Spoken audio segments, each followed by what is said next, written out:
तो इस वीडियो में हम देखेंगे कि परचेज ऑर्डर कैसे क्रिएट करते हैं।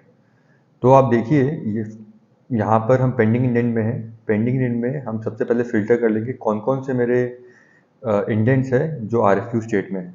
तो यहाँ पर देखिए मेरे दो ऐसे इंडेंट हैं जिसका आरएफक्यू हमने भेजा था और दोनों में ही दोनों हमने जो इंक्वायरी भेजा था दोनों वेंडर्स ने कोटेशन कर दे दिया है। अब हम यहाँ पर क्लिक करेंगे तो हमारा कोटेशन कंपैरिजन खुल गया। अब कोटेशन कंपैरिजन खुलने के बाद हम देख रहे हैं कि हमारा सब प्रोसेस ख़त्म हो चुका है। हमने काउंटर कोटेशन इनको ऑफ़र भी भेजा था, नेगोशिएशन भी हो गई है। अब इस कोटेशन कंपैरिजन के बेसिस में हमें लग रहा है कि वेयरिंग वेंडर 2 को ऑर्डर देना चाहिए। तो मैं चूज़ करूँगा दोनों आइटम और यहाँ पर एक ऑप्शन है क्रिएट पीओ। तो जब मैं क्रिएट पीओ करूँगा तो ये क्रिएट पीओ का पेज खुल गया। अब इसमें मैक्सिमम जो डेटा है वो तो ऑलरेडी हमने कोटेशन कंपैरिजन में डाला था वेंडर ने, तो ऑटोमेटिकली यहाँ पर आ गया। बेसिकली हम कोटेशन कंपैरिजन को पीओ में कन्वर्ट कर रहे हैं। अब इसके अलावा आप चाहे तो क्या क्या चीज़ पीओ में कर सकते हैं। मैं चाहता हूँ कोई दूसरे करेंसी में ऑर्डर बनाना, तो मैं करेंसी यहाँ चेंज कर सकता हूँ। मैं चाहता हूँ प्रीवियस पीओ यहाँ से देखना, तो मैं प्रीवियस पीओ की डिटेल्स यहाँ पर देख सकता हूँ। Price terms, GST, delivery, payment terms, all of these are field.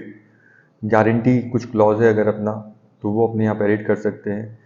PNS term, packaging forwarding inclusive है। फ्रेट कॉस्ट यहाँ पर एक्स्ट्रा है। कोई अगर टैक्सेशन है फ्रेट के ऊपर तो यहाँ डाल सकते हैं। कोई अदर टैक्सेस है तो यहाँ पर अदर टैक्सेस को हम डाल सकते हैं जो लेट से पीओ स्पेसिफिक है, वो उस आइटम स्पेसिफिक है। तो टैक्सेशन का नाम मैं लिख सकता हूँ। लेट से कोई सेस ऐड करना है तो सेस ऐड कर दिया, उसका वैल्यू हम यहाँ डाल देंगे। उसको हम चाहे तो रुपी या अमाउंट या परसेंटेज में डाल सकते हैं। कोई लोडिंग चार्ज हमको ऐड करना है तो वो मैं ऐड कर सकता हूँ। पीओ के संग हमें कुछ अटैचमेंट लगा के भेजना है। लेट से कुछ कंडीशंस हुए थे, अदर टर्म्स एंड कंडीशंस हुए थे जो हमें वेंडर को भेजना है, तो वो मैं यहाँ पर अटैच कर सकता हूँ। अगर हमारा delivery address is not same as the billing address, तो यहाँ पर मैं टॉगल को हटा के डिलीवरी एड्रेस चेंज कर सकता हूँ। कोई स्पेशल इंस्ट्रक्शन है, लेट से हमें चाहता हूँ कि उसको आइटम को एक पर्टिकुलर तरीके से पैकेजिंग किया जाए, या मैं चाहता हूँ उसको एक पर्टिकुलर कोरियर के सर्विस के थ्रू ही भेजा जाए, या कुछ भी और स्पेसिफिकेशन है, तो यहाँ पर मैं स्पेशल इंस्ट्रक्शन में दे सकता हूँ। जब मैं पीओ भेज रहा हूँ तो मैं चाहता हूँ कोई नोट भेजूँ वेंडर को, तो मैं यहाँ पर डाल दूंगा। तो वेंडर को जब हम मेल जाएगा तो उस मेल में वो नोट चला जाएगा।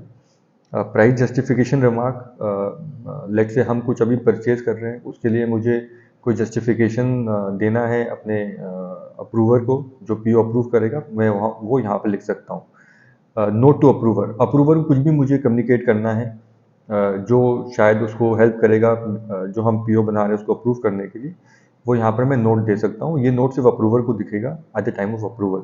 एंड अप्रूवर को कुछ मुझे अटैचमेंट सपोर्टिंग लेट से मुझे भेजनी है, जस्टिफाइंग कि मैं ये क्यों परचेज इस वेंडर से कर रहा हूँ, उस रेट में कर रहा हूँ, तो मैं वह अटैचमेंट दे सकता हूँ। तो इस तरीके से यहाँ पर हम एक कोटेशन कंपैरिजन के बाद पीओ को कन्वर्ट करके पीओ बना सकते हैं।